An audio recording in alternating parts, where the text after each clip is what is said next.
Question number 2 जो है exactly वैसे ही क्वेश्चन है जैसा 1 है, ठीक है ना, इसमें कोई चेंजिंग नहीं है। इसी तरह से क्वेश्चन नंबर 3 मौजूद है। 3 क्वेश्चन में सिर्फ एक तब्दीली है, क्वेश्चन तकरीबन वैसे ही है, लेकिन इस क्वेश्चन के अंदर बजाय एक कंपनी के 2 इयर्स के यहाँ पर 2 कंपनीज कर दी, कंपनी ए और कंपनी बी कर दी। काम वही है, कोई नया नहीं है, लेकिन इसमें यह है कि सारे रेशो नहीं है। इसमें एक आपको नीचे लिस्ट नजर आएगी रेशोज की, you have to calculate only these ratios which mention in that question, कि जो क्वेश्चन में ये रेशोज की लिस्ट मेंशन है क्वेश्चन नंबर 3 के अंदर, ठीक है। ये सब प्रैक्टिस के लिए है आपके। अच्छा, थोड़ा सा ये होगा आप लोगों के जहन में आएगा कि हम चेक कैसे करेंगे, और बिल्कुल आपने तो सॉल्व करके नहीं दिया है, तो मैंने इसमें एक छोटा सा आपके साथ वो किया था कि ये जरा आगे जाके सॉल्व होगा, पता है सर, ठीक है। तो चीटिंग यही थी कि मैंने वाला पहले जरा परेशान हो जाए, ब्लड प्रेशर तेज कर दूं, उसके बाद पूछेंगे मुझसे कि क्या होगा। तो आगे राइट साइड पे दोनों क्वेश्चन नंबर 2 और क्वेश्चन नंबर 3 दोनों सॉल्व है, लेकिन कसम है आप लोगों को भी पहले पूरा कर लीजिएगा, उसके बाद चेक कीजिएगा, वरना सारी बातों की बात खराब हो जाएगी, ठीक है। Okay sir. अब आइए क्वेश्चन नंबर 4 पे। इस पे नजर आ रहा है कि बोर्ड इस पे सही नजर आ रहा है, पूरा सही है इसकी में। यस सर, बिल्कुल सही आ रहा है। पिक्सल बड़े कर। अब यहाँ पर आप जरा इस क्वेश्चन को देखिए कि ये क्या क्वेश्चन है। क्वेश्चन ये है, बस देखो इस क्वेश्चन में बेसिकली अगर मुझसे कहोगे तो थोड़ा सा भी आप लोगों के अंदर मैथमेटिक्स सॉल्व करने की या मैथ्स का एक सेंस होना चाहिए। यानी क्या मतलब कि इससे पहले के जो क्वेश्चंस थे, तो उन क्वेश्चंस में आपको करंट एसेट और करंट लायबिलिटीज दे रहे होते थे, और आप उसको सॉल्व करके net working capital, current ratio, quick ratio, या तमाम तरह के रेशोज कैलकुलेट करते। इस सवाल में अगर आप नोट करेंगे, थोड़ा सा इसको मुझे राइट पे और आना पड़ेगा, कि आप देखिए इस क्वेश्चन के अंदर आपको उन्होंने कुछ इस तरह से दिया हुआ है कि पहला वाला पॉइंट जो है इसमें नेट वर्किंग कैपिटल आपको दे दिया गया है, और साथ में आपको करंट एसेट बता दिया, और आपसे कहा गया है कि आप फाइंड आउट करके बताइए करंट लायबिलिटी। अब देखो बच्चों की तरह अगर मैं बात करूं, जिसमें जिस तरह आपको याद होगा इक्वेशन सॉल्व करते थे, उस तरह से और जिस तरह से भी मैथमेटिकली आप सॉल्व करते हैं, आप सब लोग लाने की बात है, डायरेक्ट यही आगे नहीं पैदा हुए होंगे, आप पीछे से नीचे से मुख्तलिफ मैथमेटिक्स के क्वेश्चन जिसमें फाइंड एक्स वैल्यू आता था, यस सर, उसको अप्लाई करते हुए यार आपने ये क्या करना है, सॉल्व करना है। मैंने आगे उसका आंसर लिख दिया है, सोल्यूशन लिख दिया है, लेकिन सॉल्व करके नहीं दिखाया।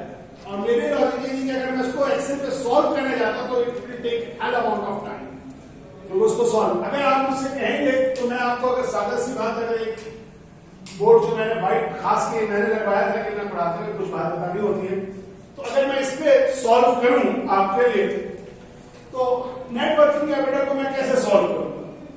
सीधी सी बात है कि मेरे पास मेन फॉर्मूला लिखूंगा, net working capital equal to current assets minus current liabilities. Net working capital की फिगर मुझे पता है, मैं वो यहां लिख देता हूं 25,000। करंट एसेट्स मुझे दिए हुए 1,05,000, और करंट लायबिलिटीज की जगह मैं लगा देता हूं एक्स। यही होता है ना वो नालायक बच्चा एक्स जो हमेशा गायब होता है। यस सर, यहां भी हम उसको ले लेते हैं एक्स। अब आपको इसके बाद मैं मुझे समझाने भी नहीं आता, आप बेहतर समझते होंगे, उससे अच्छा समझा सकते होंगे कि किस तरह से इसको उधर और इधर शिफ्ट करते हैं। अगर सिंपल वे में करें तो इसको उधर ले जाएंगे तो माइनस साइन के साथ चला जाएगा। यस सर, तो टू ये बना क्या कि 25,000, यही है ना 25,000 था, बल्कि अगर इसको मैं एक मिनट का इरेजर का है तुमने कहा रखी है, इसको अगर मैं यूं लिखूं तो उसमें भी कैंसिलेशन है सर, एक्स उधर जाएगा। हाँ, मैं यूं कर दूं, अगर एक्स इधर ले आता हूं 1,05,000, एक्स माइनस का इधर जाके प्लस हो गया, तो ये माइनस हो गया, तो x इक्वल टू 1,05,000 को माइनस कर दूं तो x 8,000 80,000 और यही 80,000 मेरी क्या हो गई, ठीक है। इसी तरह से अगला वाला पॉइंट भी आप सॉल्व कर सकते हैं जिसमें करंट एसेट्स निकालने हैं, करंट लायबिलिटीज गिवन है। इसी तरह से अगर आप थर्ड पॉइंट देखें तो उसमें करंट रेशो गिवन है। तो करंट रेशो का फॉर्मूला कुछ यूं होता था, current ratio equal to current assets upon, ठीक है।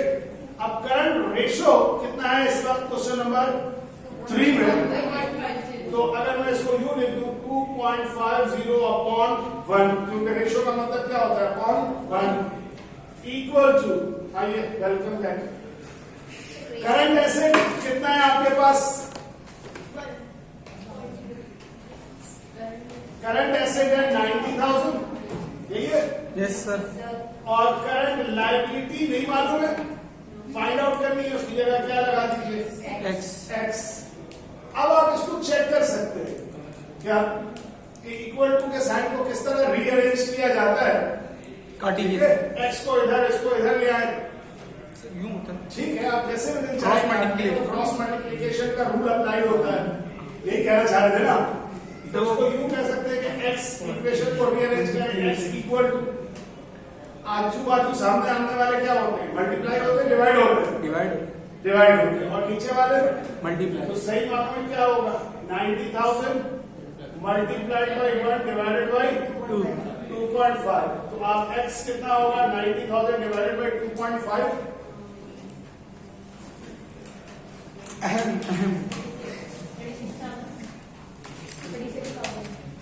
36,000, यही है।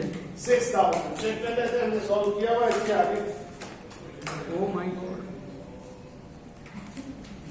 देखिए नहीं सर, क्या वैल्यू है, 36,000, और चलिए मैंने चेक के लिए रखा था, कैसे कि अगर ये मेरा 36,000 लायबिलिटी आ रही है और 90,000 करंट एसेट है, तो 36 करंट लायबिलिटी तो मैं तुम्हारा करंट रेशो निकालूं, यानी 90,000 को 36,000 से डिवाइड कर लूं, तो वही करंट रेशो आना चाहिए जो करंट रेशो मैंने इनिशियली यूज किया था। तो बेसिकली अगर देखा जाए, अब जो दो लोग, आप भी थोड़ी देर से आए और आप भी थोड़ी देर से आए, बाकी लोगों के लिए ये मैं क्वेश्चन क्या कह रहा हूं कि देखो, मैं वापस इसको दिखा दूं, आप इसको थोड़ा सा अपने उससे हिसाब से सॉल्व करो। पिछले क्वेश्चंस जो आप लोगों ने सॉल्व किए, अगर नहीं किए हैं तो पिछले लेक्चर सारे यूट्यूब पे मौजूद हैं, जाके देख सकते हैं। लास्ट क्वेश्चंस तमाम जो थे उनमें सीधा काम होता था, यानी आप करंट एसेट देता था, करंट लायबिलिटीज देता था, और हम करंट रेशो निकालते, क्विक रेशो निकाल या कोई भी रेशो निकालते थे, डेटा गिवन होता था, रेशो हम कैलकुलेट करते थे, यही है ना। आज इस सवाल में रिवर्स है, रेशो गिवन है और जो 2 या 3 चीज इस्तेमाल करते थे उनमें से कोई एक या 2 चीज गिवन है, तीसरी चीज या दूसरी चीज निकाली। तो कोई, मैंने कहा कि इसके लिए कोई साइंटिफिक तरीका नहीं है, ये सिंपल मैथमेटिक्स के चंद इक्वेशन को जो सॉल्व करने का तरीका था, उस तरीके से आप इसे क्या कर सकते हैं, सॉल्व कर सकते हैं। पेपर में भी आए हैं सवाल ऐसे, आपने बस सिर्फ इतना करना है कि 2 लाइनों की भी प्रेजेंटेशन जरूर शो करें। ये नहीं हो कि आप बिल्कुल बस कैलकुलेटर पे कैलकुलेट करें और वैल्यू लिख दें, ऐसा मत कीजिएगा। खाना अगर आप ऐसा करेंगे तो शायद आपके कुछ नंबर कट जाए। तो थोड़ी सी आपको वर्किंग करके उस वर्किंग को आपने शो करना है इसके ऊपर कि किस तरह से ये हो, ठीक है। अब इसमें मैंने, आप देखिएगा कि इस पेज पर कोई 25 के करीब वो मेन रेशोज है मेरे ख्याल में, तो 23 रेशोज मैंने तकरीबन, या 23 वो चीजें जो कि मेन आ सकती है, और सारी सॉल्व करके यहाँ पे मतलब उसका डाटा आपके हवाले कर दिया है और उसका चेक और सोल्यूशन आगे मौजूद है। इसमें कोई नई बात नहीं है, वही तमाम चीजें जो पिछले क्वेश्चंस की थी उसी को अप्लाई करना है। तो आई बिलीव कि तुम्हारे जितने भी क्वेश्चन उससे रिलेटेड उन्होंने दिखाया कि टर्नओवर से टाइम निकालिए, टाइम से डेज निकालिए, तो फिर डेज दे दिया है, वापस जाके अकाउंट इसको निकालिए। आइए मैं आपको दिखाता हूँ। मिसाल के तौर पर ये वाला सवाल देखिए, इन्वेंटरी कैलकुलेटर अगर है हाथ में और पेन है तो निकालिए, 1 2 3 7 थोड़ा सा सॉल्व करिए। बेशक आप फरवरी में, बाकी सब तो बहुत आसान है। यहाँ से जरा सा इन्वेंटरी टर्नओवर से मैं चाहूंगा कि मेरे साथ आप लोग कैलकुलेटर अगर है तो काइंडली कैलकुलेटर जरा सामने रखिएगा। एक लाइट में आप लोगों के लिए ऑन कर देता हूँ और थोड़ा सा इसकी क्या बोलता है, सही नजर आ रहा है इसके ऊपर बोर्ड पे? क्योंकि और अगर भाई ये बच्चों से आप बाकी अगर बात में देखें वीडियो, तो भाई सबसे अहम तरीका ये है कि अगर ये बोर्ड पे विजिबिलिटी ना हो तो आवाज आ रही होगी, आपसे इतना करिएगा कि शीट सामने रख लीजिए। तो आई होप के कोई ऐसी प्रॉब्लम नहीं होगी। पॉइंट नंबर 16 की बात कर रहा हूं मैं। पॉइंट नंबर 16 में मैंने सिखाया है कि इन्वेंट्री टर्नओवर है 9 टाइम्स, ठीक है, और एवरेज इन्वेंट्री है 30,000। और आपसे कहा गया कि आप कॉस्ट ऑफ गुड्स सोल्ड निकाल के बताइए। लिखिए, पहले फॉर्मूला लिखिए। कैसे करिएगा? सबसे पहले एवरेज, जल्दी से खोलिए रजिस्टर। बता रहा हूं ना मैं आपको, बोल रहा रजिस्टर तो खोले आप। लिखिए inventory turnover equal to, turnover को टी ऑब्लिक ओ लिख दीजिएगा। Inventory turnover equal to, upon में लिखना है cost of goods sold upon average inventory. Inventory turnover equal to, ऊपर लिखिए कॉस्ट ऑफ गुड्स सोल्ड और अपॉन करके नीचे लिखिए एवरेज इन्वेंट्री, लाइक दिस। जैसे मैंने ये लिखा है current asset upon current liability, इस तरह से लिख लिया हमने। अब आपको याद होना चाहिए कि इन्वेंट्री टर्नओवर आता था टाइम्स में आता था। तो इसका मतलब है अभी हमें किसमें दिया हुआ है? टाइम में दिया हुआ है।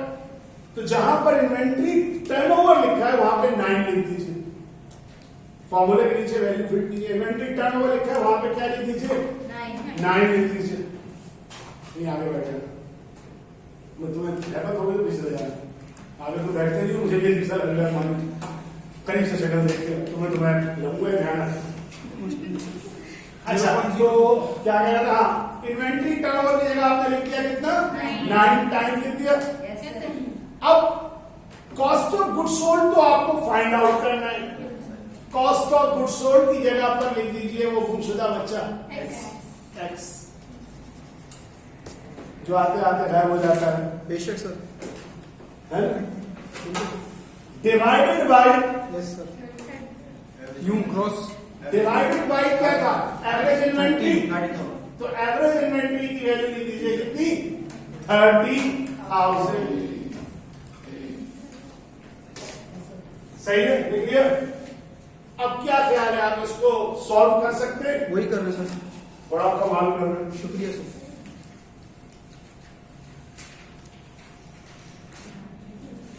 यानी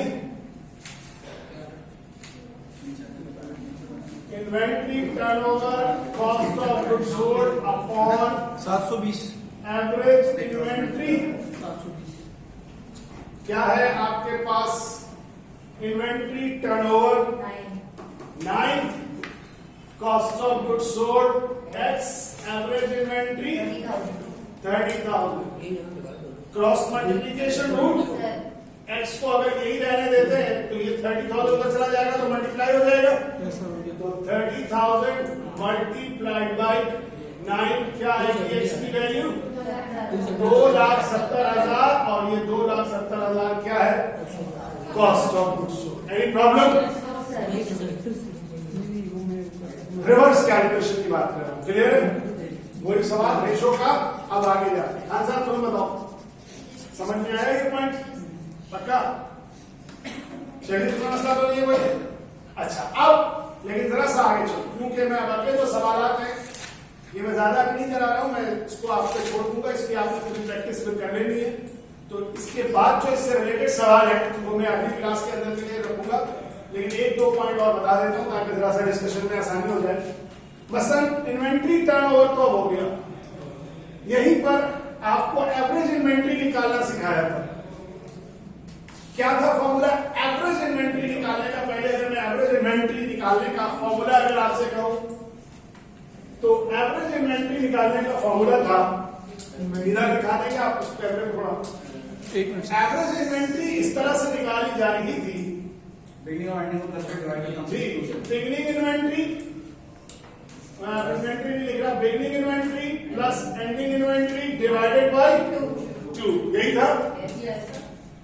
अब अगर आप पॉइंट नंबर कौन सा पढ़ूंगा मैं?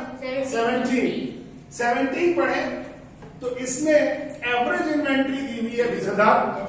हालांकि आप एवरेज निकालते रहते हैं, लेकिन इसमें क्या गिवन है? एवरेज गिवन है। स्टार्ट दिया हुआ है 22,000, find out at and 17 point. तो अगर आप एवरेज लिख दें यहां पर कितना? 20,000, beginning inventory 22,000 x upon 2, solve हो जाएगी क्वेश्चन। Yes sir. इधर मल्टीप्लाई होगा कितना?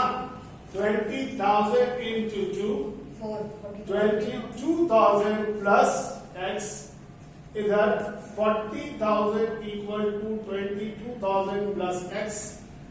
22,000 को उधर ले जाते हैं तो 40,000 minus 22,000 equal to x plus लिखने की जरूरत नहीं है। 18,000 इज x, या दूसरे लफ्जों में कौन सी इन्वेंट्री? इन्वेंट्री एवरेज नहीं, ending. Got it? Yes sir. तो इसी तरह से आपको वापस कैमरा ले लिया होगा थोड़ा सा। Yes sir.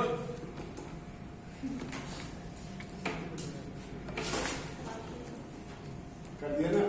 नहीं सर, कोई मसला नहीं है। वही तो है। ये नहीं सर, आपको आ रहे बेहतरीन मैं से। आना नहीं चाहिए, बोर्ड आना चाहिए। अच्छा, तो इसी तरह अब ये है। अब इसमें एक चीज देखिए जरा सा, 18 पॉइंट, और अब मैं चाहूंगा कि 18 पॉइंट आप खुद सॉल्व करें। जरा बहुत गौर से दोबारा देख लीजिए कि पहले मैंने आपको टाइम में दिया, और याद रहे कि टाइम से डेज कन्वर्ट करना भी आपको सिखाया था। कैसे करते थे टाइम से days?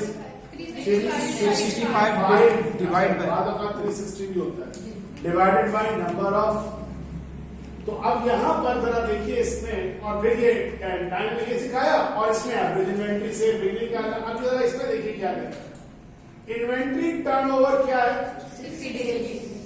Cost of goods sold कितना है? स्टार्ट की इन्वेंट्री कितनी है? 48,000। फाइंड आउट क्या करना? एंडिंग इन्वेंट्री वहां एवरेज दी हुई थी। हाँ, यहाँ पहला काम क्या करना होगा? पहले इस एंडिंग निकाल के सबसे पहले एवरेज निकालना होगा, लेकिन एवरेज निकालने के लिए पहले टाइम में कन्वर्ट करना पड़ेगा इस 60 डेज को। यानी सबसे पहले 60 डेज को कन्वर्ट करेंगे किसमें? टाइम में। टाइम में जब कन्वर्ट कर लेंगे तो फिर आप निकालेंगे कौन सी इन्वेंट्री? Average inventory. फिर आप इस काबिल होंगे कि आप फाइंड आउट कर सके इन्वेंट्री एट एंड, वैसे ही जैसे मैंने पिछला। तो मैंने बिल्कुल बच्चों की तरह छोटे छोटे छोटे छोटे 2-2 टुकड़ों में तोड़ के दिए। समझ में आई बात? तो ये एक प्रैक्टिस है भाई। इसमें मैं बहुत ज्यादा आपकी हेल्प नहीं कर सकता, या मैं भाई मुझे मैथ नहीं आती है। घर में मेरे बच्चों को मैथ पढ़ाने का इंतजाम मेरी बेगम साहबा के सपोर्ट है, मेरी वाइफ पढ़ाती है, उनके लिए है कि वो मैथ पढ़ाती है, ठीक है ना। उसके पास वैसे भी एमफिल किया हुआ उसने इकोनॉमिक्स में, एमएस इकोनॉमिक्स में, उसके लिए कोई प्रॉब्लम नहीं मैथमेटिक्स। मेरे लिए प्रॉब्लम है, मैं समझा नहीं सकता। अगर आप सर अपना अकाउंटिंग की भी मसला थोड़ी पता नहीं यार क्या बात है, तो तू ही सब करता है बहुत।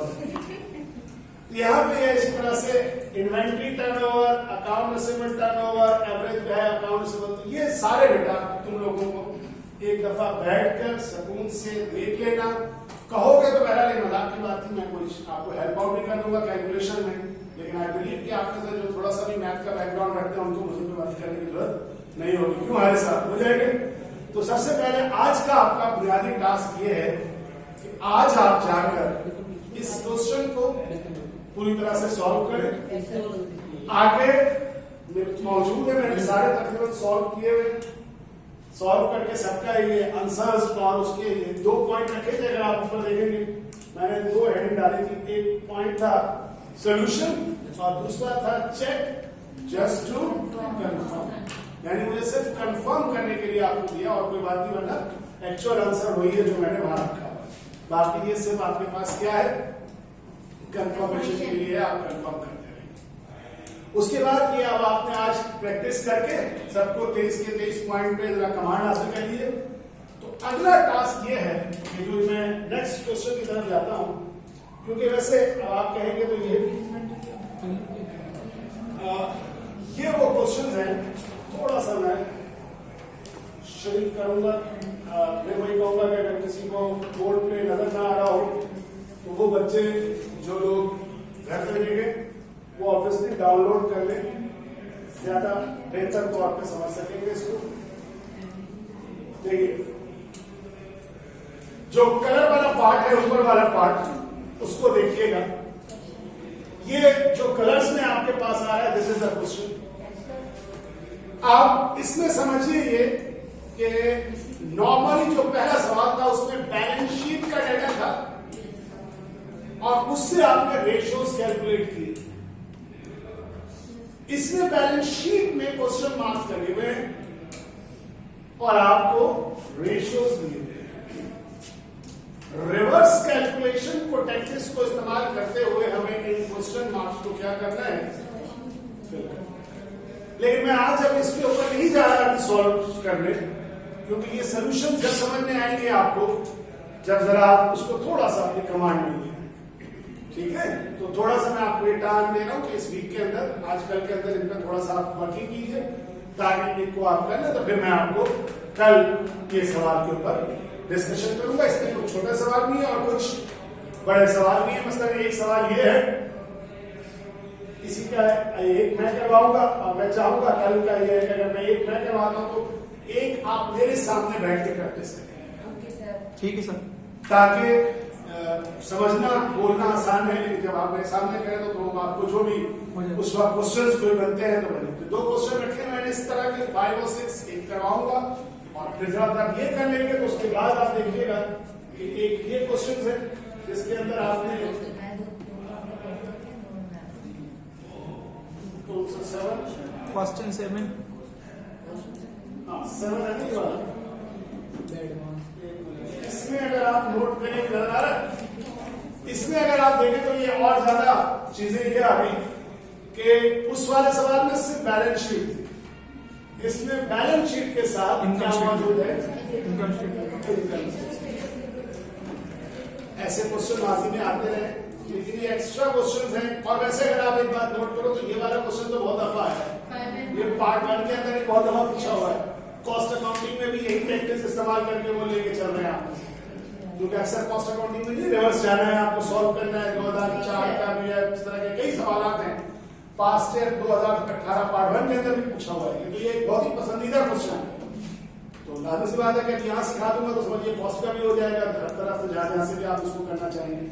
तो ये वाला क्वेश्चन है, फिर हम देखेंगे। और इसके बाद मैं आपको एक पाजी का एक सवाल आपको मेल करूंगा, व्हाट्सएप कर दूंगा। जब आप इनमें कमांड करेंगे तो वो सवाल आप फिर मुझे माजी के झरोकों से खुद सॉल्व करके दिखाइएगा, ठीक है। देखते हैं कि आप किस हद तक करके दिखाते हैं। वो आया था एक सवाल 1993 में, ठीक है। तो वो प्रैक्टिस का एक क्वेश्चन है और बहुत सारे और भी है, देने में तो भेज भी दे सकता हूँ, लेकिन वो एक बड़ा आइडियल क्वेश्चन चलता रहा है माजी के पढ़ाते हुए। तो ये क्वेश्चन और ये क्वेश्चन आप करेंगे। इन तीनों क्वेश्चन को जो हम डील करेंगे तो उसी बार डील करेंगे जब आप मेरा क्वेश्चन नंबर 4 को कल परसों में जो आप प्रैक्टिस करके कमांडिंग क्वेश्चन, ठीक है। अब कुछ इंतहाई आसान सी बातें डिस्कशन के लिए। आपको याद होगा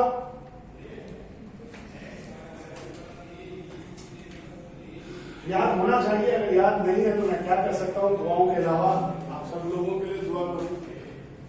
और वो दुआ ये है, थोड़ा सा मैं इसको अल्लाह हम सबको दुआ सकते हैं। वो दुआ ये है कि देखिए, याद कीजिए कि जब मैंने शुरू किया था ये चैप्टर तो मैंने कहा था कि चैप्टर का नाम है एनालिसिस ऑफ फाइनेंशियल स्टेटमेंट। और फाइनेंशियल स्टेटमेंट को जब एनालाइज किया जाता है तो फाइनेंशियल स्टेटमेंट को एनालाइज करते वक्त कई टूल्स आते हैं, याद है लिखवाया था शुरू में, जिनमें से एक टूल आपको पढ़ाया है और वो टूल है कौन सा? Ratio analysis. लेकिन उसी रेशो एनालिसिस के अलावा भी कुछ और टूल्स होते हैं जो इस्तेमाल किए जाते हैं किसके लिए? फाइनेंशियल स्टेटमेंट को एनालाइज करने के लिए। देखिए, उनमें से एक टूल है जिसका नाम है कॉमन साइज फाइनेंशियल स्टेटमेंट। मेरे बात थोड़ा सा एरो की से राइट पे कर सकती है इसको, मैं फिर देख लीजिएगा एरो की से थोड़ा सा राइट पे, नहीं इसे नहीं,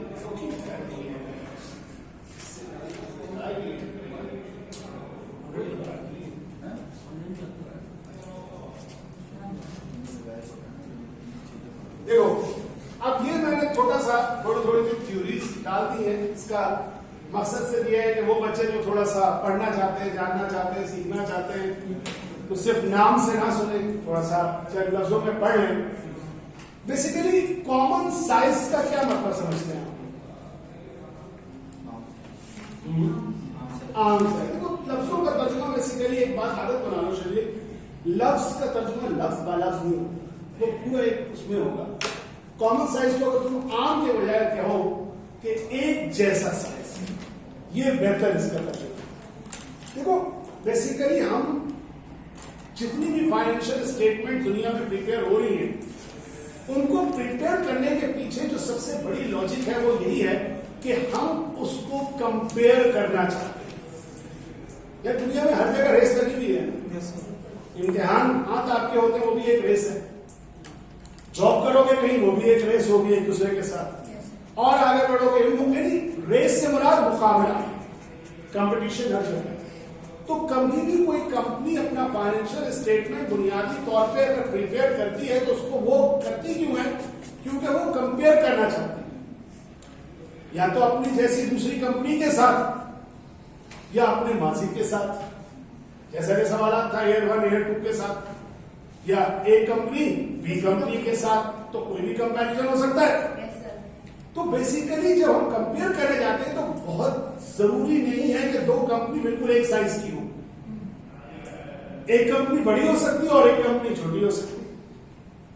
तो हम उनको कैसे कंपेयर कर लेंगे? अगर एक कंपनी बड़ी है और एक कंपनी छोटी है तो कैसे कंपेयर करें?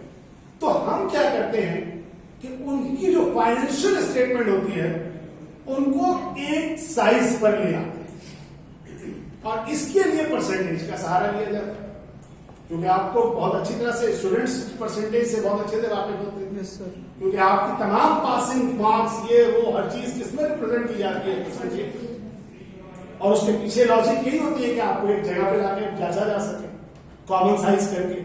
यही हाल यहां पर है कि यहां पर जो कॉमन साइज है, देखिए क्या कहता है, common size financial statement present the financial statement amount as a percentage of a base number. For example, the common size income statement will report the revenue and expense amount as a percentage of net sales। अब मैं आपके सामने रखता हूं, ये है आपके पास इस वक्त एक इनकम स्टेटमेंट बनी, ये करंट ईयर है और ये यानी एक कंपनी के 2 साल, ईयर 1 ईयर 2, दोनों साल में अगर आप देखें तो सेल्स की वैल्यू क्या नजर आ रही है आपको? ओके, इस साल में प्रॉफिट ज्यादा है या दूसरे साल में प्रॉफिट ज्यादा है? अब अगर आप देखते हैं तो इस साल में प्रॉफिट ज्यादा है, लेकिन इस साल की तो सेल भी ज्यादा है। अगर ये दो अलग अलग कंपनीज हैं तो हम कैसे कंपेयर कर सकते हैं? क्योंकि ये 3-3.5 लाख की सेल पर 45,000 है, जबकि ये 450 पर, तो अगर इसकी प्रॉफिट ज्यादा है तो इसकी सेल भी उसके मुकाबले में क्या है? ज्यादा। तो हम इनको एक साइज पर लाना चाहते हैं, और जैसा कि उसने कहा कि इसके लिए मतलब इनकम स्टेटमेंट में क्या करते हैं, सबको परसेंटेज किस पे ले आते हैं। तो आप देखिए कि एयर करंट ईयर में हमने क्या किया, आपको याद होगा कि हम 4 रेशियोज कैलकुलेट किए थे। कौन से? प्रॉफिटेबिलिटी रेशियो में net profit margin, gross profit margin, cost of goods sold ratio, operating expense ratio, और सबको डिवाइड किस पे किया था? यहां वही काम किया है। कॉस्ट ऑफ गुड्स सोल्ड की फिगर है 2,15,000, देखिए 48% आ रहा है कैलकुलेटर टाइम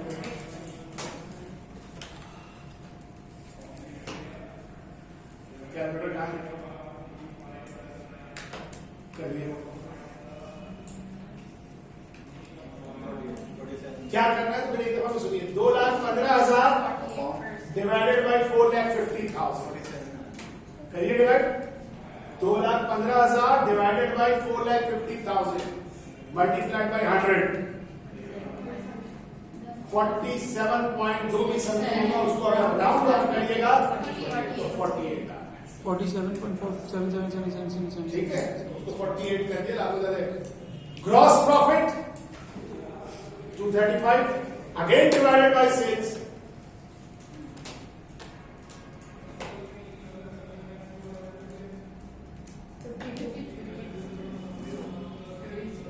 और ऐसे भी होना चाहिए कि 100 से 48 माइनस करें तो कितना आना चाहिए।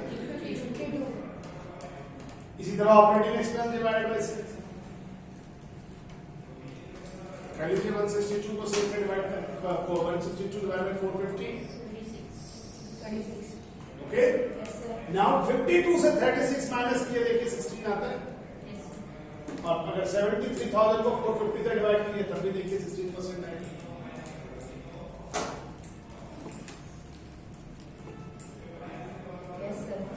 This is called common size income statement. अब ये बात बताने की जरूरत तो नहीं कि पिछले साल में भी ये काम हो। यानी हर फिगर इनकम स्टेटमेंट में किससे डिवाइड होगी? सेल्स और परसेंटेज में शो करेगी। थोड़ा सा मसला ये जरूर होगा कि राउंडिंग करना जरूरी है और राउंडिंग करते हुए आप ख्याल कीजिएगा कि अगर आप इसको 48 कर रहे हैं तो इसको 53 मत कर दीजिएगा, क्योंकि 100 से 48 माइनस करेंगे तो 53 नहीं आता। ये जजमेंटल बात है। बालों का ऐसी फिगर होगी जो कि 0.5 में आ गई। अब आपको समझ में नहीं आया कि ये वाला भी 0.5 आ रहा है तो किसको बढ़ाएं? दोनों को बढ़ा देंगे, ऐसा नहीं, किसी एक को बढ़ाइएगा अकॉर्डिंग टू द कैलकुलेशन के 5 के बाद क्या है। अब एक 5 के बाद 5 6 आ रहा है और एक 5 के बाद 5 4 आ रहा है तो 4 वाले को छोड़ दो, 6 वाले को बढ़ा दो, 56 हो जाएगा। वरना ये भी हो सकता है कि हम पॉइंट के बाद 2 डिजिट में मगर उसमें फिर काम बहुत फैल जाएगा, उसको संभालना मुश्किल हो जाएगा। अगर खास के माइनस करते हुए फिर हर जीरो को संभालना तो अच्छा है कि राउंड रख के सिंगल फिगर में काम करें। तो आज के बाद मेरा ख्याल है कि आपसे अगर कहा जाए कि कॉमन साइज इनकम स्टेटमेंट बनाओ और आपको इनकम स्टेटमेंट दे दी जाए तो कोई डिफिकल्टी तो नहीं होगी। यानी इसमें कोई सिखाने वाली बात नहीं है, ये सिंपल कैलकुलेशन है। इसलिए मैंने इसको रखा था कि पहले वो डिस्कस करके आपको काम दे दूंगा फिर आपके सामने प्रेजेंट कर लेंगे। This is called common size. अब इसका बेनिफिट देखिए, इससे क्या बेनिफिट हासिल होता है। अब can use to compare different companies financial statement. Since the common size approach calculate percentage based on the raw number, large and यहां लिखा था small compare based on their performance. और इसी तरह manager can analyse percentage analysis in each accounting year over and develop strategy to improve. यानी दो बड़ी और छोटी कंपनियां भी आपस में क्या हो सकती है, कंपेयर। एक ने ज्यादा सेल की, एक ने कम सेल की, कैसे कंपेयर करें? लेकिन आप कंपेयर कर सकते हैं कि भाई वो परसेंटेज में जब आपने आए। इसी तरह से एक साल को दूसरे साल से भी कंपेयर कर सकते हैं, हालांकि दोनों साल की फिगर्स अलग अलग हो। तो अब इसको अगर आप कंपेयर करें तो आप एक बात बड़े आसानी से कह सकते हैं कि कंपनी ने जब 100 रुपए की सेल पिछले साल करती थी तो इसके 54 रुपीज की कॉस्ट ऑफ गुड्स सोल्ड होती थी। लेकिन इस साल कंपनी ने कुछ ऐसा इंप्रूव किया कि इसकी कॉस्ट ऑफ गुड्स सोल्ड उसके मुकाबले में 48% पे आ गई। इसका क्या मतलब हुआ कि 4% की परचेजेस सस्ती हुई हैं। अगर ट्रेडिंग बिजनेस है तो कह सकते हो कि 4% की परचेजेस सस्ती हुई हैं। और अगर मैन्युफैक्चरिंग बिजनेस है तो यह कहा जा सकता है कि कंपनी ने अपनी प्रोडक्शन को कॉस्ट को कंट्रोल किया है। अब क्यों किया है वो एक अलग बात है, वो एक अलग बहस है, उसके लिए एक अलग एनालिसिस होगा कि क्या रॉ मटेरियल सस्ता मिला या लेबर सस्ती मिल गई या एफओएस में छूट मिल गई या गवर्नमेंट की तरफ से कोई सब्सिडी मिल गई। लेकिन कंपनी की कॉस्ट ऑफ गुड्स सोल्ड की बेहतरी है। लेकिन दूसरी तरफ कंपनी के अंदर ऑपरेटिंग एक्सपेंसेस जो पिछले साल 33% था वो इस साल बढ़ के 70%। देखो, खर्चों का बढ़ना कभी भी पॉजिटिव नहीं, खर्चों का कम होना पॉजिटिव है। तो इसका मतलब ये है कि वैसे तो अगर देखा जाए तो यहां पर 46 और 52 के दरमियान कितने परसेंट का डिफरेंस हो रहा है? 6। लेकिन प्रॉफिट में सिर्फ कितना आ रहा? 3। क्यों? क्योंकि 6% बढ़ना ऑपरेटिंग एक्सपेंस के 3% बढ़ने को हो सकता है। ऑपरेटिंग एक्सपेंस के बढ़ने के पीछे 2 रीजन। पिछले साल कॉस्ट ऑफ गुड्स सोल्ड के महंगे होने के पीछे ये हो सकता है कि कंपनी लेबर से काम लेती, वर्कर को ज्यादा पे करती। मतलब मैं सिर्फ सिनारियोस तय कर रहा हूं। ये सब सिनारियोस अभी शायद तुम्हें नहीं, लेकिन यकीन करो ये सब चीजें आगे आगे काम आएंगी। मुश्किल हो सकता है कंपनी जिसमें काम कर रही हो लेबर पे, इस साल लेबर का इस्तेमाल उन्होंने क्या फैसला किया कि मशीन खरीद लेते हैं और ऑटोनोमस प्रोसीजर चले जाते हैं, ऑटोमेटिक प्रोडक्शन में चले जाते हैं। उससे लेबर की कॉस्ट तो कम हुई लेकिन बिजली का खर्चा बढ़ गया, या उस मशीन की मेंटेनेंस कॉस्ट बढ़ गई। तो क्या चीज बढ़ गई? एक्सपेंस। Operating expense. या उसके लिए मशीन को ऑपरेट करने के लिए कोई ऑपरेटर रखना पड़ गया तो उसकी सैलरी बढ़ गई। सर अगर वो मशीन नहीं लेते वो लोग, वो अपना जो लेबर है उसी की कॉस्ट कम कर देते तो मैंने पहले ही कहा हो सकता है उनको लेबर सस्ती मिलेगी। सिनारियो डिस्कस कर रहा हूं, कुछ भी हो सकता है। अगर लेबर सस्ती मिलेगी तो एक्सपेंस नहीं बढ़ेगा। एक्सपेंस में इतनी वो नहीं आनी चाहिए ना। लेबर क्यों नहीं होनी चाहिए? लेबर आपके बहुत सारी बातें हैं। तो आप चाहे इस तरह से घर निकले, अगर यहाँ पे जो पीछे अभी बैंक की जो क्या साइड का एरिया है, चाहे आपको यहाँ पे मजदूरों में आप देखें कि अगर आपको अफगानी मजदूर मिल जाते हैं कितने सस्ते मिलते हैं आपको। कभी आप काम करवा के देखिए। अभी एथनिक वैल्यू में बात नहीं कर रहा, लेकिन बात आएगा नॉर्मल जो मजदूर है आपके जो कराची के रिहायशी है या जो हमारे केपी के वो लोग महंगे, आप उसी की जगह अफगानी लेबर को लगाते। वही बोलिए जो आपके घर के ऊपर काम करवाते हैं वो चढ़ाने में दिन में जो लगाएंगे वो आपके आधी कीमत पे काम करके चले जाएंगे, क्योंकि वो लेबर इलीगल रह रही है आपके। समझ में आ रही है बात? तो इस तरह बहुत सारी चीजें हो सकती है यार, इस पे बहस नहीं पड़ते। तो इनकम स्टेटमेंट समझ में आ गई बात। अब इसी चीज को लाजमी सी बात है थोड़ा सा बैलेंस शीट में देख लीजिए और समय पहले जरा देख लीजिए कि सवाल किस तरह से है। तो अक्सर सवाल इस तरह से होगा कि आपको कंपैरेटिव क्या दे दिया जाएगा, ठीक है, या फिर क्या दे दिया जाएगा और उसके बाद कह दिया जाएगा कि आप कॉमन साइज क्या बनाए इनकम स्टेटमेंट, या जैसे ये कॉमन साइज। तो अब ये जरा बैलेंस शीट को देख लीजिए। इनकम स्टेटमेंट में हमने किसको बेस किया था? इनकम स्टेटमेंट में हमने नेट सेल्स को बेस किया। जरा बैलेंस शीट को देखिए। बैलेंस शीट में हम किसको बेस कर रहे हैं और क्या कर रहे हैं?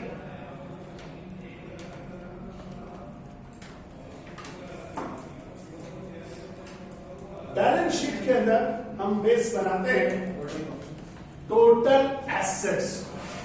यहां लिखना है क्या? टोटल एसेट्स और ये total equities. Liabilities and equities का टोटल सारी यहाँ क्या लिखा हुआ? लायबिलिटीज एंड खैर नहीं भी लिखा, कोई फर्क नहीं पड़ता।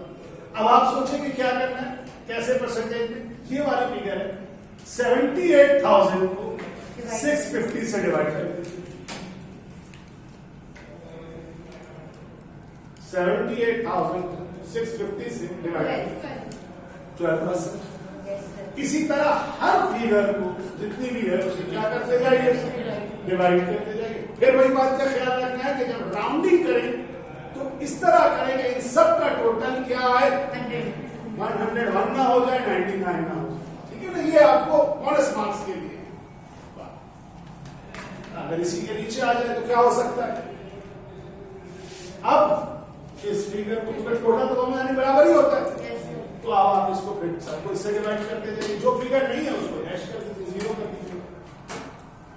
तो इस तरह से प्रिपेयर करने को कहते हैं कॉमन साइज बैलेंस शीट और कॉमन साइज इनकम स्टेटमेंट, और मिला के कहा जाता है कॉमन साइज फाइनेंशियल स्टेटमेंट।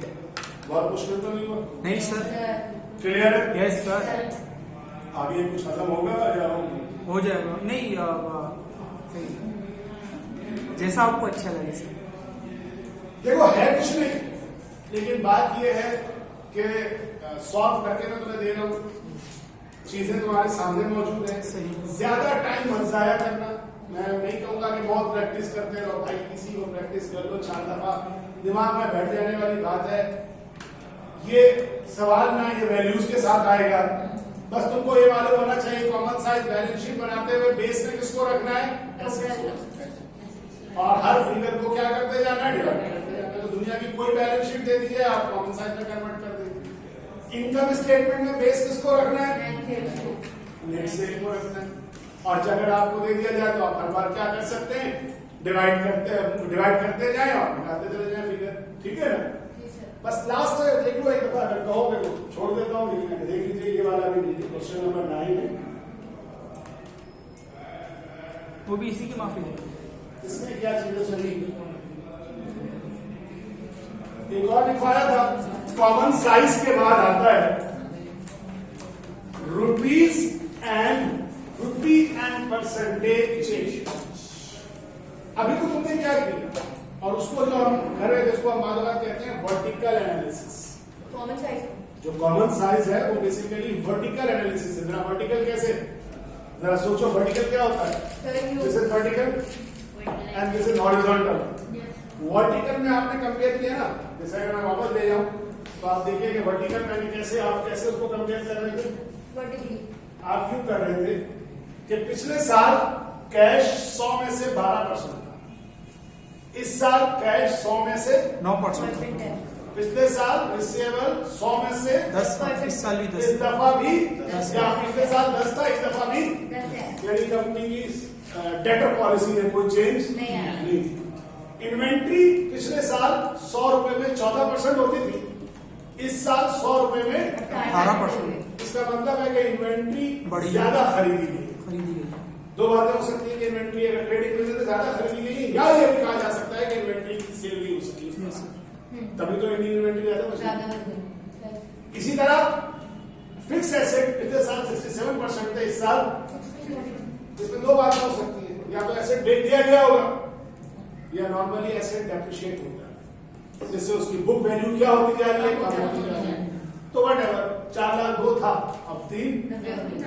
लेकिन आप देखिए कि हम कंपेयर किस तरह कर रहे हैं, सीधा एक, उसको कहते हैं क्या, वर्टिकल कंपेयर। क्या आप बता रहे हैं इस साल का ये था, इस साल का ये था, इस साल का। अब इसमें जो आता है इसको कहते हैं रुपीज एंड परसेंटेज चेंज को बाद औक़ात हॉरिजॉन्टल भी कहते हैं। वहां पर अगर वही चीज और वही, अच्छा सवाल मैंने सब जगह सेम रखा है, यानी वही फाइनेंशियल स्टेटमेंट जो मैंने वहां समझाने के लिए इस्तेमाल किया था, वही मैं फाइनेंशियल स्टेटमेंट यहां समझाने के लिए। देखिए ये वही इनकम स्टेटमेंट है जो लास्ट टाइम की, और लास्ट टाइम आपने कॉमन साइज बनाया था, हर फिगर को सेल से क्या कर दिया था, डिवाइड कर दिया। इस दफा उसने हमसे कहा है कि रुपी चेंज निकालो और परसेंटेज चेंज निकालो, ठीक है, यानी अब बताओ मुझे, लेकिन अब परसेंटेज नहीं बताओ, ऐसे बताओ तब्दीली क्या आई। तो अब हम क्या करते हैं कि देखिए पिछले साल सेल कितनी थी, 3 लाख, अब कितनी हुई, 4.5 लाख। तो सेल कितने रुपी लाख चेंज रुपए की, okay. Yes sir. Cost of goods sold कितनी थी, 190, कितनी 215, कितना बढ़ा? 25,000। जरा सोचो सेल पड़ती है लाख रुपए, लेकिन कॉस्ट ऑफ गुड्स बढ़ता है सिर्फ, तो 75,000 रुपए ग्रॉस प्रॉफिट सही बढ़ा है। Yes sir. जरा इसको भी माइनस करके देखो। यस सर, 47,000 हुआ है, 28,000। तो बताने वाले बता सकते हैं, चूंकि हमारी सेल में 100 रुपए का इजाफा हुआ, अब इसी बात को 1 लाख का इजाफा हुआ और कॉस्ट ऑफ गुड्स सोल्ड 25,000 का इजाफा हुआ, हाँ कॉस्ट ऑफ गुड्स सोल्ड से 25,000 का इजाफा हुआ, तो 75,000 रुपए इजाफी कमाए। यहीं पर ऑपरेटिंग एक्सपेंस में 47,000 का इजाफा हुआ, तो नेट हमने कितना ज्यादा कमाया, 28,000। लेकिन अब इसी चीज को अगर हम और आसान कर दें तो परसेंटेज में बता, ये कौन सा चेंज था, रुपी, और अब कौन सा चेंज है, कैसे निकलेगा, कितना आया, डिवाइड कर दिए 350 से, कितना आया, 28 के बाद एक पॉइंट होगा जो कि उसको आप राउंडिंग करेंगे। यहां पर मैंने फॉर्मूला लिखा हुआ है, रुपी चेंज कैसे निकलेगा, रुपी चेंज निकालने के लिए amount of current year minus amount of previous. Percentage change कैसे आएगी, जो रुपी चेंज निकाली गई है उसको अमाउंट ऑफ प्रीवियस ईयर से डिवाइड करके 100 से क्या कर दीजिए, Multiply. मल्टीप्लाई। चूंकि अब इसके नीचे ये बैलेंस शीट है तो इसको समझा देता हूं ताकि वो समझ में आ जाए। कितना था 54 और 78। रुपी चेंज कैसे निकलेगा, ठीक। परसेंटेज चेंज कैसे निकलेगा, 24 डिवाइडेड बाय,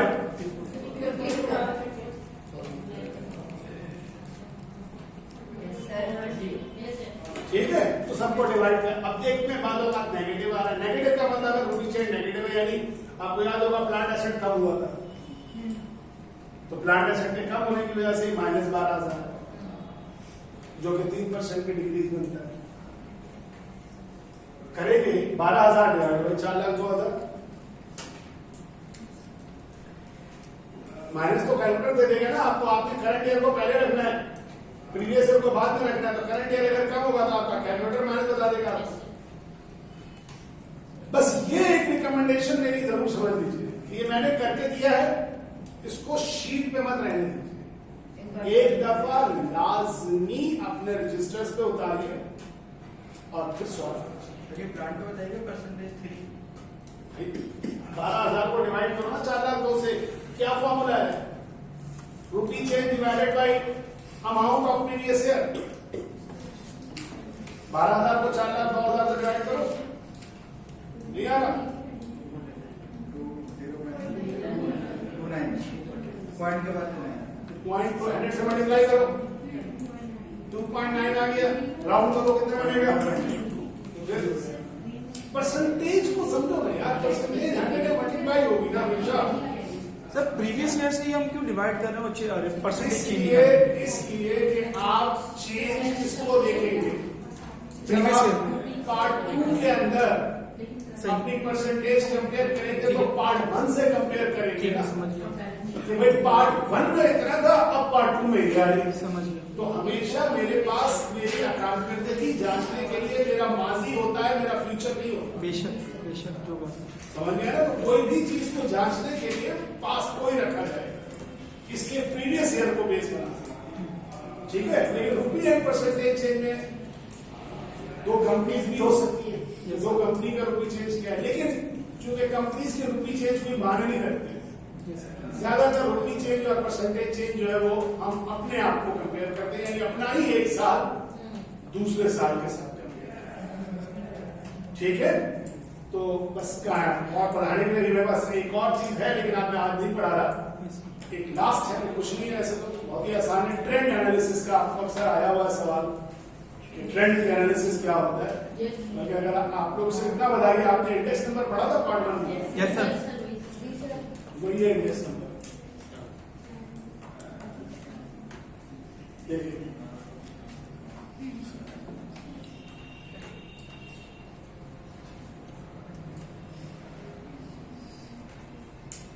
बताएंगे मुझे इंडेक्स नंबर में क्या होता था। नंबर होते थे, इंडेक्स नंबर में एक साल को बेस बनाया जाता है। अब उसमें दो थे ना, इसमें एक ही कंपनी के 1, 2, 3, 4, 5 साल में दिए गए। सबसे आखिरी साल या सबसे पहला साल कौन सा है, उस साल को ले लिया, ठीक। अगले साल क्या करेंगे, अब पहला 390 डिवाइड बाय 350 मल्टीप्लाइड बाय 100। शुक्रिया आपने पूछा। 390 डिवाइडेड बाय 350 मल्टीप्लाइड बाय 100 ये आएगा। करिए, करती है नहीं आप, बस कर दिया सर। 1,11,000 तू करता है।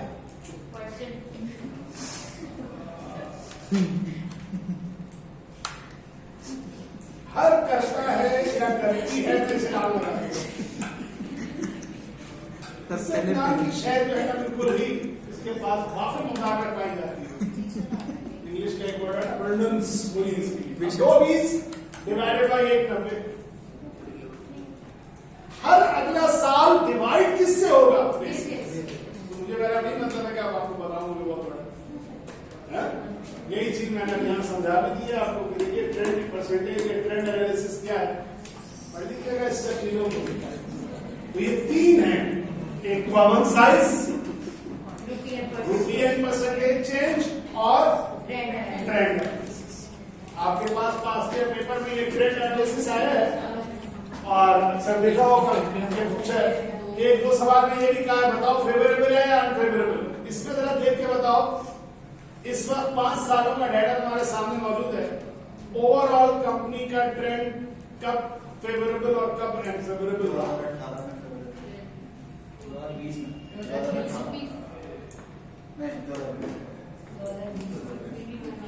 2020 नॉर्मली अगर देखा जाए तो कंपनी हर साल अपने 100% से ज्यादा जा रही है, लेकिन 2019 में उसको बहुत लॉस हुआ है। ये चाइना की कंपनी थी, इसके यहाँ कोविड आ गया था, यस सर, पता है सर, 90 दिसंबर की एंड में लॉकडाउन किया और दोबारा कामयाबी की तरफ काम। Cottage industries. यानी क्या समझ सकते हैं आपके घर के ओवरऑल 17, 18 एंड 20 आर फेवरेबल। क्यों? क्योंकि 100 से ज्यादा कमाया। But 2019 is unfavourable year as किसके हिसाब से? Trend analysis. और आप जैसे जब दिन पैदा हुए उसके हिसाब से तो आपके पास तो है ये ड्यू टू कोविड-19 और ज्यादा हो तो लिख देगा अगले साल 20 में खराब हो तो बोले ये ब्रिटिश की कंपनी थी, यहाँ 2017 है ना बढ़ गया। ठीक है, तो भाई 4 मैंने आपको बताए थे कि टूल्स हैं जो मेन है, ratio, common size, percentage change और ट्रेंड एनालिसिस। ये सारे मैंने भाई एक जगह मुद्रित कर दिए। आपके बहुत सारे सवाल के जवाब मिल गए होंगे आपको, उसके बाद आपके जो सवाल नहीं है वो जवाब। ठीक है, तो मुर्जा लाइट कैमरा एक्शन ऑफ कर दो। अब हम लाइव शूटिंग खत्म, दैट्स ऑल, कट। ठीक है, कल हम इसको आगे करते हैं। Thank you very much, see you, अल्लाह हाफिज़। लॉक तो दबा दे यार, लाजवाब ऑफिस वगैरह से